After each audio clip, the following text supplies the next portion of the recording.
Hello everyone, আমি আপনাদেরকে বরবাদ সম্পর্কে একটি নিউজ দিচ্ছি যে আগামী মাসের 25শে সেপ্টেম্বর থেকে ভারতের মুম্বাইয়ে বরবাদ মুভির শুটিং হবে।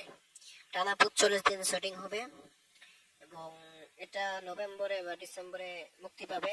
এবং এখানে বিশেষ চরিত্রে ক্যামিও দিবে মিশা সওদাগর। এটিতে বাংলাদেশ, কলকাতা, ভারতের শুটিং হবে এবং আর বিভিন্ন কিছু যারা যারা থাকবেন কলা কৌশলী তাদের খবর পরে দেওয়া হবে।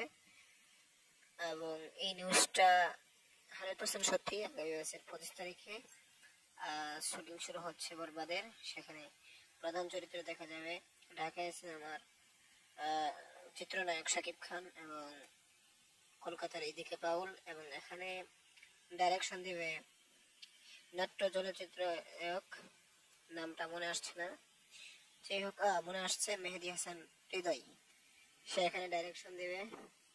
তো আজকের ভিডিওটি এ পর্যন্তই। ধন্যবাদ পুরো ভিডিওটি দেখার জন্য এবং আমাদের পাশে থাকা বেল আইকনটি ক্লিক করুন। ধন্যবাদ।